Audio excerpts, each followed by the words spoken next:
pues ya hizo lectura el hermano Antonio sobre lo que vamos a estar viendo justamente el domingo de hoy. Y antes de entrar directamente al pasaje, se me hizo muy interesante algo que me había tocado leer durante la semana. Hay un libro que estamos viendo en un programa de residencia pastoral con algunos otros pastores o residentes en México y en Perú. Y en ese libro mencionaba una parte de un capítulo, decía, Jesús es lo normal. Y empezaba a describir cómo Cristo en su vida, lo que Él hizo, eso es lo que un humano normal debería de hacer. Prácticamente te estaba enfatizando de que cuando Dios diseñó al hombre, lo diseñó para que fuese perfecto y para que éste le diera gloria a Dios. Ese era el diseño original y eso es lo normal. ¿Cuál fue el problema? Es que a partir de la caída con Adán y Eva se corrompió ese propósito que tenía el hombre y ahora lo común es ver que el hombre no le da gloria a Dios, es ver que el hombre no cumple con su propósito. Sin embargo, lo normal es la vida que tuvo Cristo. Lo normal para cualquier creyente debería ser que cada día es más como Cristo. ¿Por qué eso debería ser lo normal con cada creyente a pesar de que ahora estamos nosotros en la caída, de que no somos Cristo y de que evidentemente hay pecado en nosotros? ¿Por qué lo normal debería ser cada día más como Cristo? Esto se debe a que tanto Cristo como nosotros somos capacitados por el Espíritu Santo.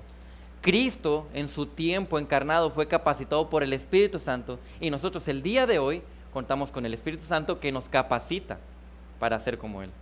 Por lo tanto, la conclusión es, el ser humano, sobre todo el creyente, tiene que ser como Cristo. O mínimo debería estar dando pasos que le acerquen a ser más como Cristo. ¿Por qué menciono esto? Porque el día de hoy vamos a continuar con la idea que Pablo ya había implantado. Si recuerdan, Pedro comenzó esta carta hablando de las bendiciones que tienen la doctrina bíblica o la sana doctrina.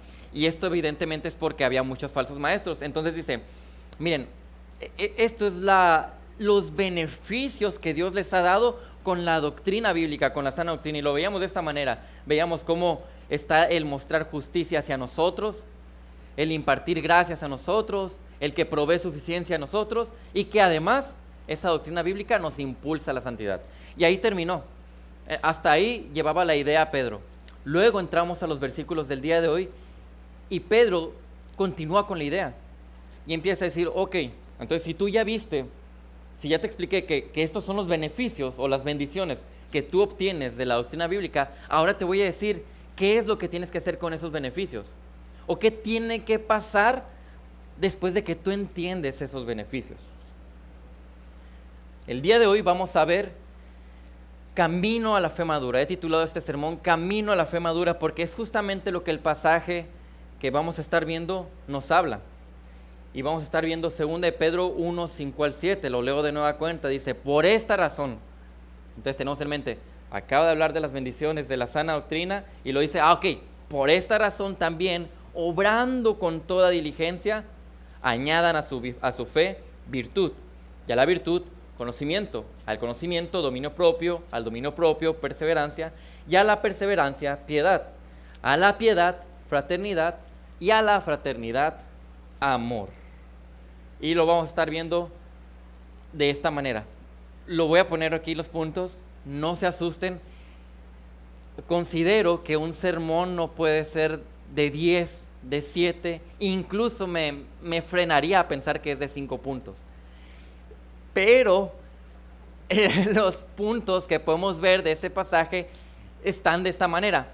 El día de hoy no vamos a ver los 7 puntos, evidentemente. No podemos pasar tan rápido por cada uno de ellos. Así que lo que vamos a hacer es ver primero una parte y luego otra, y ahí sí, ya estamos cumpliendo homiléticamente con hacer 3 o 4 puntos, que es lo más adecuado cuando uno va a predicar. Entonces, veamos esta mañana las cualidades, porque son cualidades que te está explicando Pedro, que nos guían a una fe madura. Pero antes de entrar a las cualidades, si se fijan, la primera cualidad inicia en la segunda parte del versículo 5. ¿Qué hay en la primera parte del versículo 5? Eso es importantísimo. Prácticamente la primera parte del versículo 5 es el ancla de todo lo que él va a decir.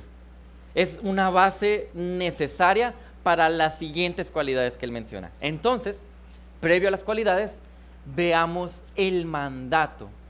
Aquí es donde nosotros vemos el mandamiento o el imperativo que está dejando el Señor a que hagamos el resto de cosas que nos va a mencionar. Y esto lo vemos ahí en 2 de Pedro 1, la primera parte del versículo 5. Dice, por esta razón también, obrando con toda diligencia, añadan a su fe. Y inicia con esta frase, por esta razón. Siempre que leamos la Biblia, prestemos atención a esos pequeños detalles. ¿Qué me indica esta frase a mí? ¿Qué me está diciendo? Me dice, ojo con lo que te dije anteriormente. Presta atención al contexto. Entonces el contexto era, hay bendiciones de la sana doctrina. Hay bendiciones de que ustedes creyentes estén entendiendo lo que es la doctrina bíblica. Ahora, por esta razón, ya que entendieron la sana doctrina, entonces ahora sí ya puedo explicarles, modelarles y decirles de manera práctica qué tienen que hacer. De tal manera que ahora, después de entender las bendiciones de la gracia que Él nos da, vean lo que dice, por ejemplo, 2 de Pedro 1:4. ¿Recuerdan que estábamos por ahí? En 2 de Pedro 1:4 decía sus preciosas y maravillosas promesas. Y el versículo 3 decía todo cuanto concierne a la vida y a la piedad. Dios nos ha dado preciosas y maravillosas promesas y todo lo que necesitamos para la vida y la piedad. Así que por esta razón, ya que entendemos que tenemos promesas de que podemos ser como Cristo, ya que entendemos que tenemos todo para ser como Cristo, ahora sí, ya les di el indicativo. El indicativo es esta razón del por qué ahora yo puedo decirles un mandato, dice Pedro. Y como ya entienden el indicativo de que hay promesas de que pueden ser como Cristo y de que tienen todo lo necesario para ser como Cristo, ahora sí yo puedo exigirles este mandato. Ahora yo ya tengo el argumento para decirles hagan esto. ¿Y qué es lo que nos dice a continuación? ¿Cuál es el mandato? Dice, obrando con toda diligencia. Ojo, todavía no llegamos al mandato, pero dice, obrando con toda diligencia. De tal manera que Dios espera que el creyente entienda su responsabilidad de hacer todo esfuerzo necesario y, ojo, recurriendo a todas las facultades que Dios te ha dado ahora que has nacido de nuevo, para entonces responder a la salvación. Y es eso, porque hay doctrinas antibíblicas que te dicen, esto te hace mantener o ganar tu salvación. No, esto es una respuesta a la salvación. De esa manera funciona. Es una muestra de agradecimiento a la salvación. Y esto no es más que la famosa santificación. La salvación, recuerden, es un paquete de muchas cosas y lo más sencillo es dividirlo en tiempos pasado, presente y futuro. Pasado ya fuimos justificados, pero en el presente, hablando de la misma salvación, estamos siendo santificados. Y es el único punto de todo el paquete de la salvación donde el hombre participa. Si el creyente participa en algo es solamente en la parte de la santificación. ¿Haciendo qué? Obrando con toda diligencia. Eso es lo que hace el creyente. Filipenses 2, es 12 al 13, pero sin querer puse 13 al 13. Dice, así que, amados, tal como siempre han obedecido, no solo en mi presencia, sino ahora mucho más en mi ausencia, ocúpense en su salvación con temor y temblor. Por este versículo muchas personas malinterpretan y dicen, ¿ves? tienes que alcanzar tu salvación, o mínimo tienes que mantenerla, porque dice, ocúpense en su salvación, y luego te dice con temor y temblor, o sea que la puedes perder, qué miedo que la pierdas. No, pierden de vista que la salvación es un paquete, que la salvación se mide por tiempos. Y cuando uno analiza toda la soteriología, que es la doctrina que te habla de la salvación, entiendes de que se está refiriendo justamente a la salvación o a la santificación, porque es la única parte donde nosotros hacemos algo. Es el único punto donde se requiere de que el creyente responda al haber sido justificados. Dice todavía y dejan de lado el versículo 13, no, ya que ves el 13 lo entiendes, porque Dios es quien obra en ustedes, tanto el querer como el hacer para su buena intención. Incluso nuestra participación está siendo guiada por el Espíritu Santo. Nada de qué gloriarse, prácticamente. Aún en el único punto donde el hombre participa. Nada de qué gloriarse. Ahora es interesante entender que se nos ha otorgado una salvación plena y perfecta. Nada le falta a tu salvación, nada. Nada yo puedo hacer para ganar más gracia, nada yo puedo hacer para decir que mi salvación está ahora sí completo, que le falta algo. No, la salvación que Cristo dio en su muerte fue completa, no necesita nada de nosotros. Pero paradójicamente, como el Evangelio es paradójico, ¿no? ¿Cómo es posible que la muerte de Cristo le haya dado la victoria? Es paradójico. Pues paradójicamente, a pesar de que nuestra salvación es plena y completa, se nos exige esfuerzo. Se nos exige disciplina. Se nos exige compromiso. Se nos exige diligencia. Dice, obrando con toda diligencia. Y obrando implica mucho esfuerzo. Implica que estoy tomando pasos, sacrificando a lo mejor cosas para lograr eso que se me está pidiendo. Y la diligencia implica compromiso, excelencia, responsabilidad. Es de esta manera que se pide que el creyente responda. Y lo que concluye aquí Pedro es, bueno, hay muchos lugares donde no hay sana doctrina, ciertamente. Pero si tú estás en un lugar con sana doctrina y estás entendiendo las verdades bíblicas, dice Pedro, y es Dios hablando por medio de Pedro, lo más normal que va a pasar con aquel que sí las entiende es que va a responder de esta manera, que se va a esforzar diligentemente por aplicar esas doctrinas bíblicas. O sea, tú vas a darte cuenta en su vida que la persona se está esforzando por cambiar. Filipenses 3, 12 al 15, no lo tengo aquí, pero es un pasaje que ya conocemos, lo voy a leer. Dice, no es que ya lo haya alcanzado o que ya haya llegado a ser perfecto, está diciendo Pablo, sino que sigo adelante.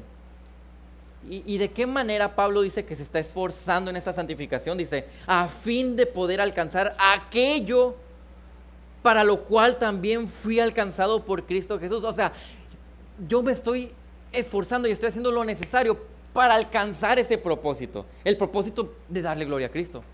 O sea, yo estoy haciendo todo lo necesario para que mi vida cumpla con eso. Y luego continúa, hermanos, yo mismo no considero haberlo alcanzado, pero una cosa hago, observen lo que estoy haciendo respecto a esa santificación, olvidando lo que queda atrás y extendiéndome a lo que está delante. Y esta palabra extendiéndome es esta referencia a cuando los atletas van llegando a la meta y utilizan todos los músculos de su cuerpo para estirarse lo más posible y ganar la competición. Sí los han visto, ¿no? Aquellos que corren como 100 metros y cómo utilizan todos sus músculos para estirarse y llegar a la meta. Bueno, de esa manera lo expresa Pablo. Ese es el esfuerzo que yo estoy haciendo para santificarme, dice Pablo ahí. Versículo 14, prosigo hacia la meta para obtener el premio del supremo llamamiento de Dios en Cristo Jesús. Así que todos los que somos perfectos, todos los creyentes, tengamos esta misma actitud. O sea, hermano, así como yo, Pablo, me estoy esforzando, de esa misma manera, utilizando todas las facultades que el Señor me ha dado, tú también te tienes que esforzar. Ese es el modelo de cómo tienes que estarte santificando. Y si en algo tienen una actitud distinta, Eso también se los revelará Dios. Dios en su momento te va a hacer entender que la sana doctrina te impulsa a moverte. Entonces, con esto en mente, ahora sí llegamos al mandato. Dice, añadan. Ese es el mandato que está poniendo ahí Pedro. Ese es el imperativo. Si ustedes ven el idioma original y buscan ahí como un análisis de las palabras en logos o lo que sea, van a ver, imperativo esa palabra, o sea, mandato. Aquí es donde Dios te está diciendo, esto es lo que tienes que hacer. ¿Qué tienes que hacer? Añadir. ¿En qué te vas a esforzar y ser diligente? En añadir. Y el tono es una demanda para el creyente. Es decirle al creyente, si yo te ordeno algo, ¿qué es esto? Lo tienes que cumplir. ¿Añadir qué? Añadir a su fe, menciona el versículo. Pero si mi fe es la salvación y ya es plena y completa, ¿qué tengo que añadir? Si se supone que Cristo cumplió todo, ¿qué le vamos a añadir a la fe? ¿No sería antibíblico mencionar algo como eso? Entonces, ¿a qué se refiere la fe? Esa es la pregunta que tenemos que contestar. Porque evidentemente no se refiere a la fe salvífica como tal, sino que se refiere a tu vida de fe. Cuando está mencionando añadan a la fe, a su fe, está hablando a tu vida como creyente, a tu vida espiritual. Tú tienes el mandato de añadir lo que te voy a decir. Eso menciona Pedro. Así que de acuerdo a esta primera parte del versículo, el creyente no debe mantenerse estático. Se le llama a madurar, a crecer, a avanzar, a caminar en la carrera de la fe. La pregunta es, ¿qué estás haciendo tú? ¿Tu vida va rumbo al cambio? Unos dicen, no, sí soy creyente. Pero no tengo tiempo de leer. Y leer no te salva, pero leer es una muestra de tu salvación. ¿Por qué? ¿Dónde voy a conocer más de Cristo? En la Biblia.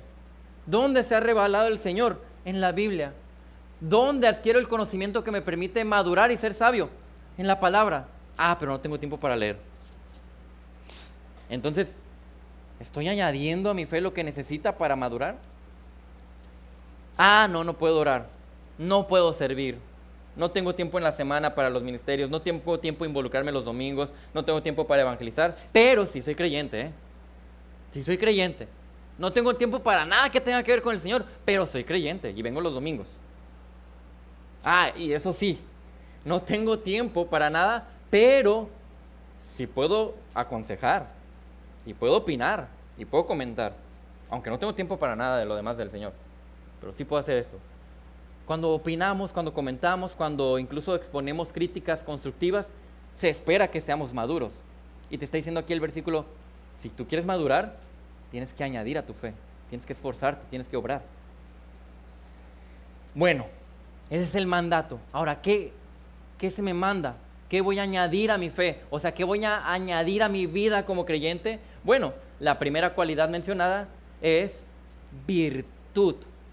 Dice, añadan a su fe virtud. Es el primer punto que vamos a ver el día de hoy. Y esta primera cualidad mencionada por Pedro que debemos añadir a nuestra fe cristiana, que es la virtud, puede malentenderse porque incluso el término virtud el día de hoy significa cosas muy distintas para muchos de nosotros. ¿Por qué? Porque nuestro contexto es muy diferente. E incluso el contexto que ellos tenían al de nosotros es muy diferente. Así que la palabra virtud va a tener tonalidades distintas. Lo primero que tenemos que hacer es definir qué es virtud según lo que Pedro estaba tratando de explicar. ¿Qué quiso decir Pedro con esta palabra virtud? Bueno, esta palabra prácticamente Pedro la relaciona con tener excelencia moral. Esta virtud es una excelencia moral y va estrechamente ligado, más que nada refiriéndose a integridad.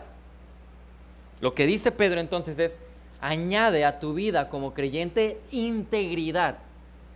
Que se vea que tú como creyente eres alguien íntegro. Pero nos topamos con otro problema. ¿Qué es integridad?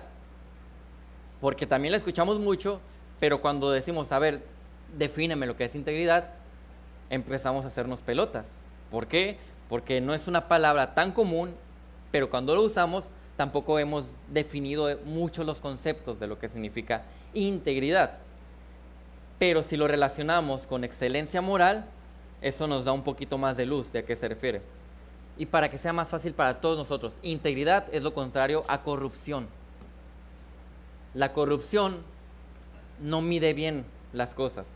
La corrupción mide lo bueno cuando le conviene y mide lo malo cuando le conviene. Así es la corrupción. Por eso nos quejamos tanto de gobernantes corruptos, porque decimos no son íntegros, no miden correctamente. Filipenses 4:8 dice: por lo demás, hermanos, todo lo que es verdadero, todo lo digno, todo lo justo, todo lo puro, todo lo amable, todo lo honorable, si hay alguna virtud o algo que merece elogio, en esto mediten. Y cuando está hablando de la virtud, Pedro, es como conjugar todo esto que Pablo está mencionando. Añade a tu vida como creyente y a tu fe esto. Añade lo verdadero, no la sabiduría falsa del mundo que te está desviando para otro lugar. Añade lo digno ante los ojos del Señor, no aquello que le va a ofender. Añade lo justo, no aquello que está corrompido por el mundo. Añade lo amable, no lo sangrón, no lo apático, no lo indiferente. Añade lo honorable. Añádelo para que entiendas lo que es la virtud y cómo es lo que vas a agregar a tu vida cristiana, para entonces entender que estás añadiendo la cualidad de la virtud que te está llamando aquí el Señor. Según los teólogos, este es un tipo de virtud que prácticamente se va a manifestar en tu vida cotidiana. No es tanto lo que vas a utilizar para enfocarte a servir al ministerio, no, te está diciendo, esto es tan normal, esto debe ser algo tan habitual en tu vida que lo vas a ver practicado en cada área que tú haces. Por eso se entiende mejor como integridad, porque cada parte de tu vida tú vas a enfrentarte con decisiones donde dices, voy a ser íntegro o caigo poquito en la corrupción. Y son cosas bien sencillas. Ay, es una mentirita blanca, corrupción. No hay integridad en esas mentiritas blancas. Incluso Pablo modeló así la búsqueda de tal heroísmo espiritual, observando en Filipenses, cuando nos da un vistazo de lo que es esta virtud. Ahí en Filipenses 3:14 dice, prosigo hacia la meta, como leíamos ahorita, para obtener el premio del supremo llamamiento de Dios en Cristo Jesús. ¿Cómo alguien va a estarse pareciendo más a Cristo y está lejos de la integridad? No tendría sentido. Jesús es el perfecto modelo de integridad, donde Él habló como tenía que hablar directamente a los falsos sin temor. No, es que hay que ser diplomáticos y no hay que hablarles tan directo porque se pueden ofender. Jesús dijo, esta es la verdad.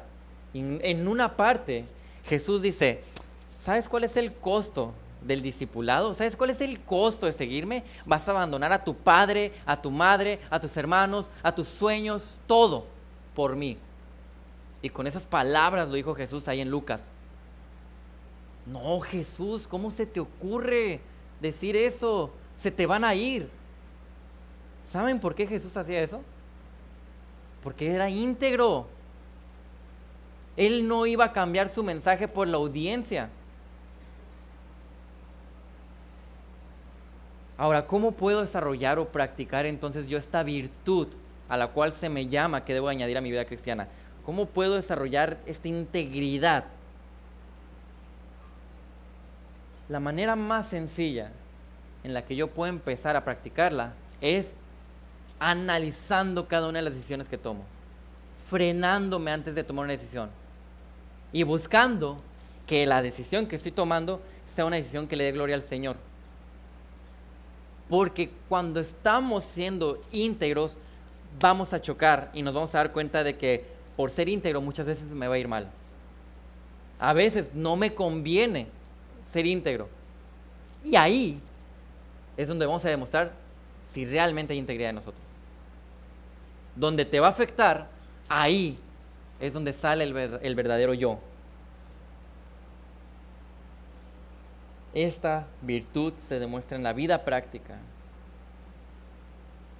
Es un sentido de responsabilidad, de compromiso por obedecer la voluntad del Señor.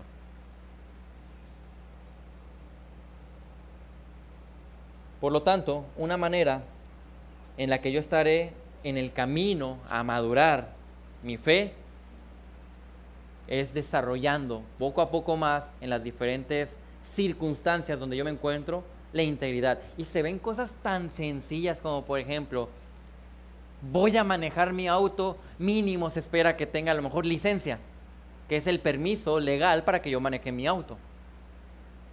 No pasa nada, es nomás aquí a la vuelta. Bueno, esa es la virtud que se espera que añadamos. Si no la añado, pues, ¿cómo espero madurar entonces? ¿Cómo es que se espera de que sea como Cristo?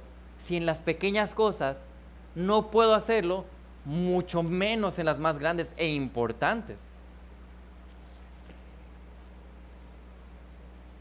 Yo debo estar preocupado por tener en mente cada cosa que se haga que me guíe a hacer la voluntad del Señor.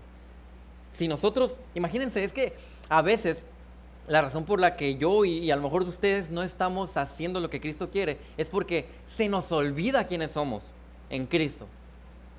Sí, somos sus hijos porque somos adoptados, pero somos sus esclavos.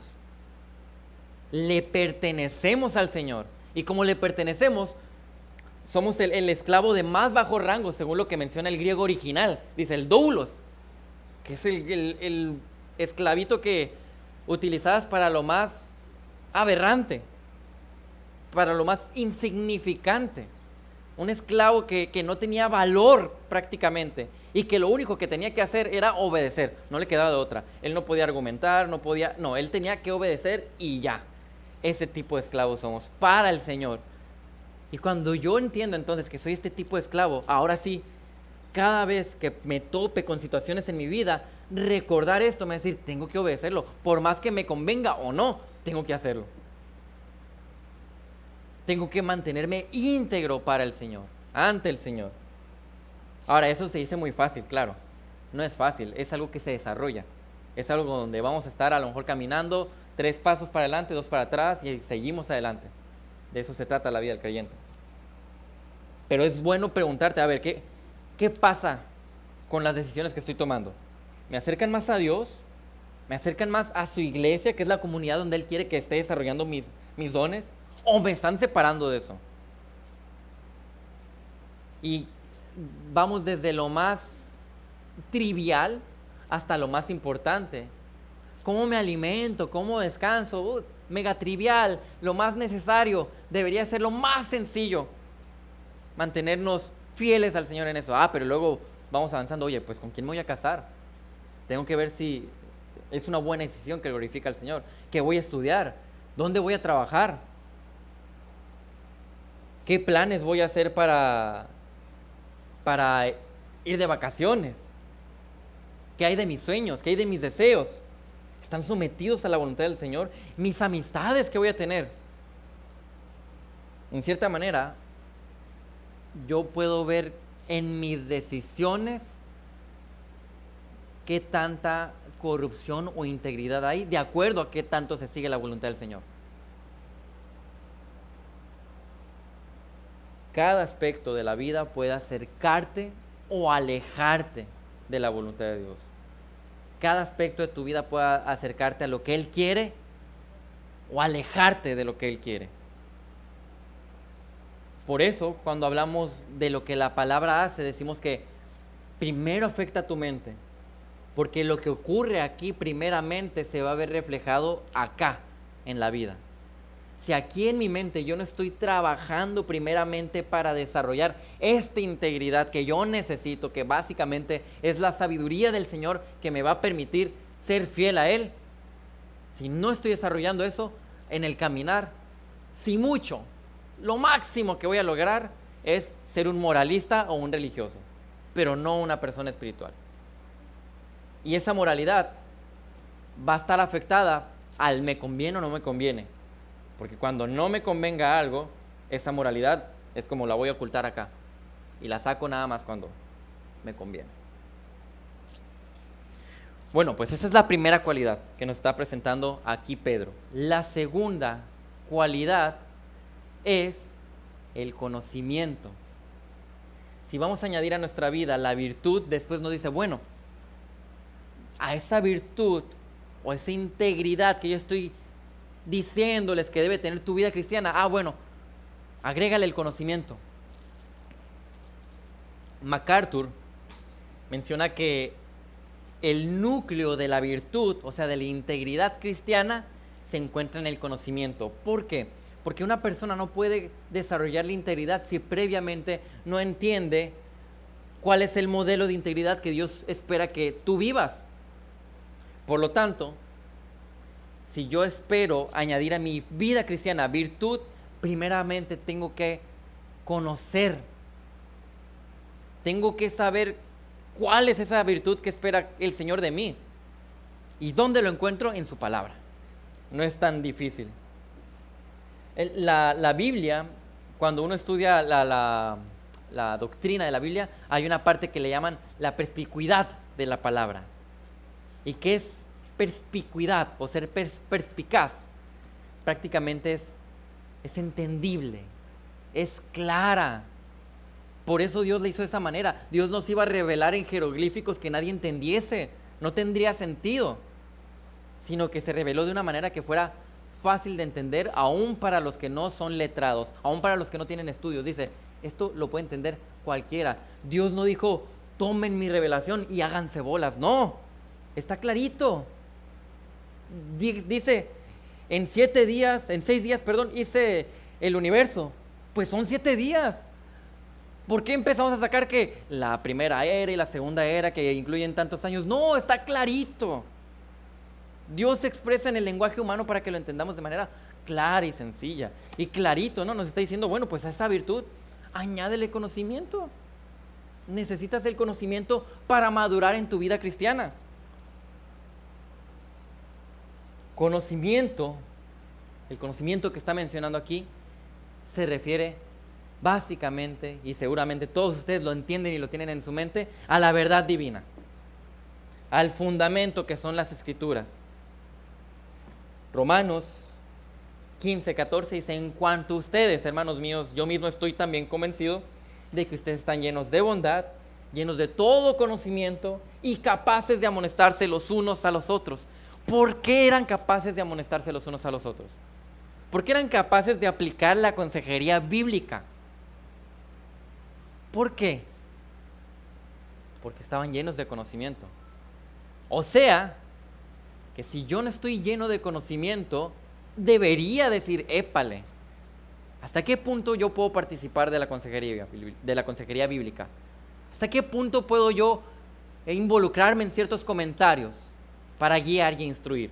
Lo puedo hacer, pero ¿cuáles son las 2 características que se necesitan? Bondad y conocimiento. Claro, puedo ser un teólogo lleno de bondad, pero ¿cómo digo las cosas? Que parece que estoy agarrando un machete y le estoy partiendo nada más al hermano. No, dice, están llenos de bondad y de conocimiento, uno con el otro. Y es necesario el conocimiento prácticamente para la dinámica de la iglesia. Porque la dinámica de la iglesia es que estar ayudándonos unos a otros. La amonestación no es algo malo, la amonestación es algo bueno. Aquí se está presentando como algo que tiene que restaurar a la gente. Por eso menciona la bondad. Mala es la persona que no está amonestando cuando tiene que hacerlo. Entonces, este conocimiento es la verdad comprendida y aplicada, es el discernimiento, el distinguir, el analizar, el meditar, es el entender las palabras del Señor. Hablamos de la Biblia. Y después de que ya medité, que entendí, que comprendí, que discerní, que distinguí, analicé, todo, lo aplico. Ese es el verdadero conocimiento. Entenderlo y aplicarlo. Entonces, nuestra responsabilidad es adquirir conocimiento. ¿Cómo adquiero conocimiento? Pues hay muchas maneras. Cuando hemos tenido las enseñanzas sobre las disciplinas espirituales, decíamos que una disciplina espiritual que es fundamental, que antes de, pues disciplinas espirituales, ¿qué son? Es como el gimnasio espiritual. O sea, si yo voy al gimnasio normal, ¿no? Al gimnasio donde hay prensa, pesas y todo eso, y no hago nada, y me pongo en el celular, pero yo voy todos los días, ¿qué va a pasar con mi cuerpo? Nada. Pues va a seguir igual. ¿Por qué? Porque no estoy haciendo ejercicio. Sí, estoy yendo al gimnasio, pero ¿de qué me sirve si no estoy haciendo ejercicio? Requiere esfuerzo, ¿verdad? Requiere descanso y alimentación y todas estas cosas para ejercitarse. Bueno, las disciplinas espirituales son el gimnasio espiritual. Es donde uno va a hacer uso de esas cosas que el Señor nos ha dado para estar fuertes espiritualmente, para que entonces podamos madurar y crecer. Y una de ellas, y una de las más bases, es la asimilación de la Biblia. No es lo mismo leer la Biblia que asimilarla. No es lo mismo meditar en la Biblia que asimilar la palabra. No es lo mismo memorizarla que asimilarla. Asimilar incluye esto de que me abrió los ojos, me iluminó, entendí y apliqué. Por eso es tan necesario, por eso es tan importante que nosotros vayamos a la palabra. ¿Y cómo la asimilo? Leyendo, estudiando, meditando, memorizando, escuchando. Esa es la manera en la que yo puedo asimilarla. Y se nos llama a todos los creyentes. No, es que los pastores son los que tienen que estudiar. Claro, pastor que no estudia ni siquiera debería ser pastor. Pero no nomás el pastor debe de conocer la palabra para vivir la vida como creyente. Según de Timoteo 2:15 dice, procura con diligencia, y aquí está hablando a todos. Aunque se dirige a Timoteo, está hablándonos a todos, porque es la palabra del Señor. Dice, procura con diligencia presentarte a Dios aprobado. O sea, se espera que como creyentes el Señor nos vea y diga, bien, buen siervo. Pero ¿cómo? Dice, como obrero que no tiene que avergonzarse. O sea, yo puedo decir, Señor, mira mi vida, mira mi entrega, y no me va a avergonzar porque estoy entregado a ti. ¿Y por qué? ¿Por qué no va a haber vergüenza? ¿Por qué podremos presentarnos ante el Señor? Dice, es que maneja con precisión la palabra de verdad. ¿Qué tengo que hacer entonces? Manejar la palabra con precisión para presentarme adecuadamente ante el Señor, para no avergonzarme de mi vida como creyente. Y esta palabra precisión tiene este sentido de ir por la línea exacta que se pide que se recorte algo, por ejemplo. Es como si la Abby como costurera tiene que ser muy precisa en cuáles son los cortes que va a hacer para que la prenda quede excelente. Bueno, de esa manera se espera que manejemos nosotros la Biblia. Manejar de manera precisa la palabra de Dios. De tal modo que estoy aprendiendo, obedeciendo y honrando a mi Señor.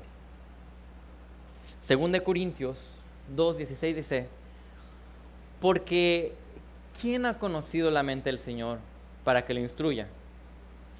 Nadie tiene esa capacidad. Pero nosotros tenemos la mente de Cristo. ¿Por qué tenemos la mente de Cristo? Porque tenemos el Espíritu Santo morando en nosotros, que nos permite que cuando nosotros abrimos este libro y lo leemos correctamente, podemos ser iluminados. No se nos revela, esta ya es la revelación. No voy a recibir nueva revelación, voy a recibir iluminación de lo ya revelado. Y algo muy importante sobre el conocimiento es prácticamente el conocimiento que estoy adquiriendo de Dios. En la medida que yo adquiero más conocimiento de Dios, entiendo más qué tengo que hacer para ese Dios.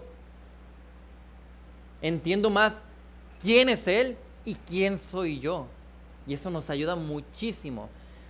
Un teólogo, Tozer, dice, una noción, o sea, un pensamiento pervertido, o sea, equivocado de quién es Dios, dice, es idolatría. Por eso es tan importante. Eso es en su libro del conocimiento de Dios. Él decía, mira, tú te puedes hacer la imagen que tú quieras de Dios, pero es el único verdadero. Si tú te hiciste una imagen diferente a la que está aquí revelada, es idolatría. Ah, no, pero es que Dios nos liberó de Egipto y para adorarlo a Él, que nos liberó, pues hagamos un becerrito de oro. Y mire, y de oro, juntamos lo más importante, hicimos un becerro de oro y adoramos a nuestro Señor. ¿Y qué hizo Dios? Muerte. No, yo no soy ese Dios. Y no es ese al que tienen que adorar, por eso requiero el conocimiento. Yo necesito el conocimiento para adorar a mi Dios. Yo necesito ese conocimiento, añadirlo a mi vida de fe, como una de esas cualidades necesarias para su gloria. La mayoría de las malas aplicaciones y las formas de vivir cristiana erróneas son debido al escaso conocimiento de la palabra y a su incorrecta aplicación. Y lo triste es que dentro de la iglesia local son pocos quienes se preocupan por leer, y más pocos los que se preocupan por estudiar, y más poquitos los que lo hacen correctamente. Por eso, y esto no es para desanimarlos, claro, responsabilidades tenemos muchas, por eso es bien importante prestar atención a los estudios, a las predicaciones, a los ministerios, porque hubo personas que por lo menos tomaron una semana para prepararse y estudiar un poco más a fondo algo que nosotros habitualmente no hubiésemos hecho durante la semana en nuestra vida cotidiana. Por eso es tan importante. Así que añadimos a nuestra fe cristiana la virtud, el conocimiento, y la última cualidad que vamos a ver el día de hoy es el dominio propio. Dice al conocimiento, dominio propio, que literalmente dominio propio significa retenerse a sí mismo, ponerse freno a uno. 1 Corintios, vean cómo explica esto, dice, sino que golpeo mi cuerpo y lo hago mi esclavo. O sea, él obedece lo que yo le digo, yo lo dirijo a él. No sea que habiendo predicado a otros, yo mismo sea descalificado. Esto significa que nosotros de manera activa y de manera conscientes vamos a frenar el pecado, vamos a frenar deseos personales, vamos a frenar preferencias en ocasiones y muchas otras cosas con el propósito de darle gloria al Señor. Por eso se requiere el dominio propio, ponerse freno a uno mismo, a diferentes áreas, a diferentes cosas. Es dominar cada uno de los aspectos que me pueden llevar a caer en tentación. Y cuando hablamos de la tentación, tristemente, estamos tan pervertidos que cosas buenas y bonitas que el Señor ha diseñado pueden hacernos caer en tentación. Por lo tanto, cada área de mi vida tiene que ser analizada para ver dónde tengo que poner un freno. La familia es una bendición. Pero si yo no estoy poniendo en el lugar adecuado a esa familia, ya sea para bien o para mal, estoy entonces cayendo en una tentación, en un pecado, y tengo que frenar, me tengo que dominar a mí mismo, me tengo que negar a mí mismo. Las finanzas, el trabajo, incluso el ministerio, todo tiene un orden dentro del camino del Señor que Él ha establecido. Y en el momento en que yo quiebro ese orden, en el momento en que cambio el diseño que Él ha hecho, tengo que empezar a entender que tengo que dominarme esas tentaciones, tengo que frenarme y negarme y decir no lo voy a hacer a mi manera, lo tengo que hacer a la manera del Señor. Tenemos que dominar nuestro cuerpo, nuestra mente, nuestros sentimientos y poner toda nuestra atención en hacer su voluntad. Así que, sencillamente, tengo que poner barreras. Yo en la vida cristiana tengo que diseñar barreras que me ayuden a mí a frenarme en la tentación. Bueno, pero para poner esas barreras, ¿qué tengo que hacer? Tengo que identificar cuáles son esas áreas donde yo soy más vulnerable a caer en pecado. Todos tenemos diferentes áreas. Entonces, una vez que identifico esa área, yo voy a pensar de manera sabia qué barrera puedo utilizar yo en esa parte. Antes se había mencionado, ¿no?, que a veces podemos caer en el legalismo, de decir, bueno, suponiendo que, digamos, yo batallé con la pornografía, Entonces, como batallaba con la pornografía y caía en ella cada vez que a lo mejor agarraba mi celular, lo que hice fue quitar el internet de mi casa. Adiós internet. Y esa fue mi barrera para ya no caer en esa tentación. Está bien. Fue una medida radical. ¿Qué dice el Señor? Si tu ojo te es ocasión de caer, ¿qué dice? Quítate el ojo, arráncate el brazo si te va a hacer pecar. No te está diciendo literalmente que te autolaceres, claro que no. Es una analogía para decir, toma medidas radicales para frenar la tentación. Entonces, a lo mejor una medida radical es, quito el internet y lo utilizo nada más en mi trabajo para chambear o lo que sea. El problema es que yo digo, todas las personas que batallen por la pornografía deben de quitar el internet. No, ¿verdad? Porque tal vez la medida que yo necesitaba para frenar esa tentación era quitar el internet. Posiblemente la medida que necesita mi otro hermano es distinta. La cosa es que cada uno debemos de conocernos lo suficiente para decir cuáles son esos pecados donde batallo y entonces qué medidas tengo que tomar yo. Ya, deja de fijarte en los demás. Tú, ¿qué tienes que hacer para cambiar? ¿Qué tenemos que hacer para cambiar nosotros? ¿Qué hago para detener mi lengua? ¿Qué hago para evitar esos momentos de soledad donde estoy más vulnerable? ¿Qué hago para evitar las actividades de chisme? ¿Qué hago para evitar la necesidad de quedar bien con los demás? Y así con cada una de las diferentes áreas de pecado. ¿Qué estoy haciendo? ¿Qué frenos pongo? Tengo que ser estratégico. No puedo decir, bueno, está en las manos del Señor y su Espíritu Santo me capacita. No. ¿Cómo inició? Antes de añadir cualquier cualidad, dice, esforzándose diligentemente. Añadir, pero esforzado diligentemente. Es como vamos a hacer todo esto. Por lo tanto, evidentemente debo tener conocimiento de qué tendencias tengo yo. Y entonces ahora sí empezar a trabajar sobre esos pecados, desarrollar el dominio propio. Así como vamos a desarrollar poco a poco la virtud, vamos a desarrollar poco a poco el conocimiento, vamos a desarrollar poco a poco el dominio propio. Y la mejor manera de desarrollarlo es, te vas a exponer a diferentes momentos donde te enfrentas a la necesidad de decir, ¿caigo o no caigo? ¿Me freno o no me freno? ¿Satisfago a este hombre o satisfago al Señor? Hay un buen teólogo, hay un libro sobre el dominio propio y hay diferentes autores de ese libro. Y hubo un autor que me gustó mucho cómo manejó el capítulo que le tocó sobre el dominio propio porque era muy preciso y muy práctico. Y él dice, un creyente que no se domina a sí mismo, que no pone raya a sus impulsos, siempre será un creyente débil, inmaduro, vulnerable y por lo tanto un mal representante de Dios. Él, este teólogo, no es la palabra de Dios. Él se equivoca, él puede tener errores, sin embargo, eso que dice es verdadero. Eso que dice es cierto. Porque es justamente lo que estamos viendo en este pasaje. El creyente que no se domina, ¿cómo va a madurar? ¿Cómo se va a fortalecer? ¿Cómo va a evitar esa vulnerabilidad si no hay barreras? Esto requiere, es dedicarnos a primeramente los aspectos básicos para fortalecernos en lo más sencillo y después poder ir avanzando a lo más difícil. Hay un libro que se llama Pecados Respetables, porque son aquellos pecados que, como no son tan visibles, no son tan escandalosos, la gente dice, bueno, pues no pasa nada.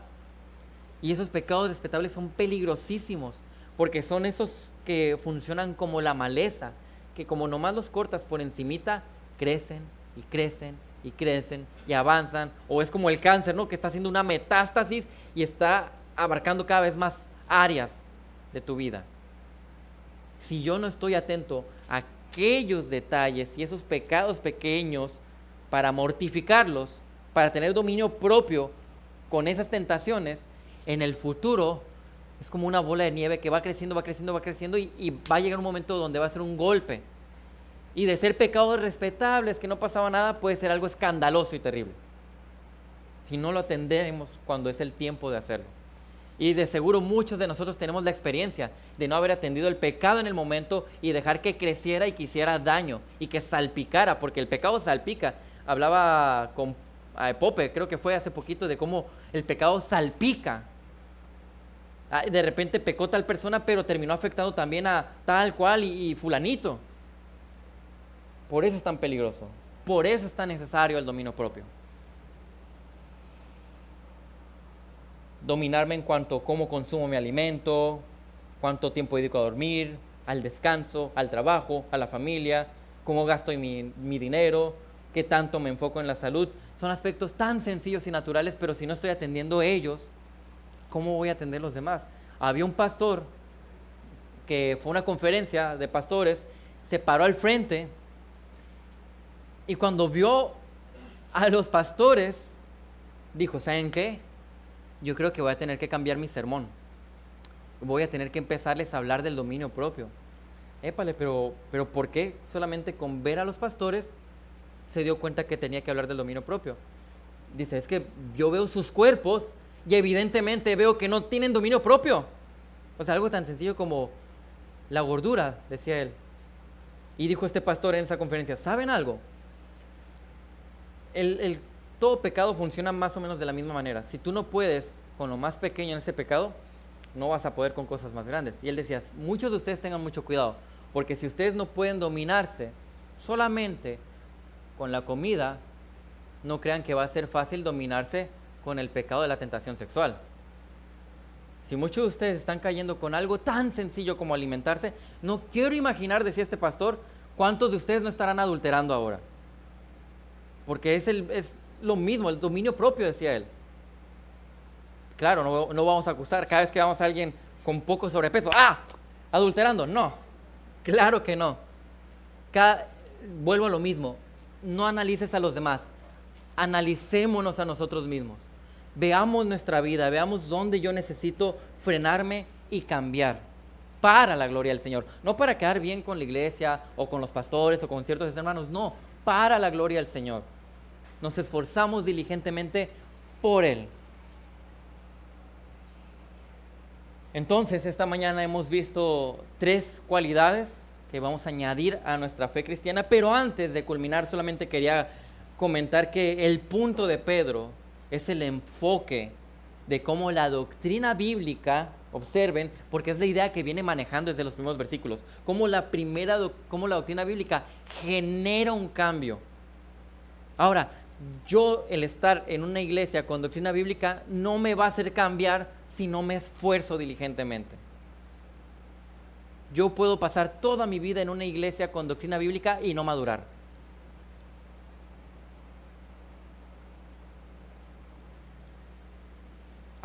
Les invito a hacer el ejercicio de ver su vida, voltear para atrás y luego ver, bueno, de aquí a un año, en ese año, ¿qué ha pasado? ¿Cuánto cambio hubo en mí? A ver, ¿cuántos pecados pude mortificar? ¿Ahora con qué estoy luchando? ¿O no estoy luchando con nada? ¿O llevo un año sin luchar con nada? ¿Pero qué está pasando en mi vida? Si no está pasando nada de eso, pues que empiece a pasar. ¿Por qué esperar? Empezar a desarrollar lo que el Señor nos pide. Colosenses dice, para que anden como es digno del Señor. Eso es lo importante, andar dignos ante el Señor. Que Él me vea como un buen siervo, haciendo todo lo que le agrada, dando fruto en toda buena obra, creciendo en el conocimiento del Señor. Pero eso es lo que tiene que pasar naturalmente para el creyente. Por eso les invito a que constantemente hagamos el ejercicio de evaluarnos, examinarnos y cambiar. Esa es la vida del creyente. Y no hay problema si usted cae en el pecado. El problema es que cuando cae en el pecado no se arrepienta. Ese sí es el problema. ¿Vamos a caer en el pecado? Claro. Pero tenemos que arrepentirnos. Hay que ser como David. David es un ejemplo, dice, es un hombre conforme al corazón de Dios. Pero qué pecado, dice, no hombre, yo no soy como David. Yo no maté a nadie, yo no le robé a la mujer a nadie. Y aparte engañé a todos con el hijo que le hice. No, para nada. Pero David se arrepentía. David reconocía y cambiaba.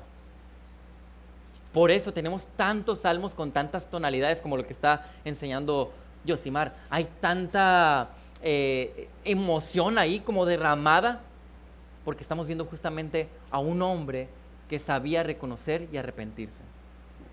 Oremos, hermanos.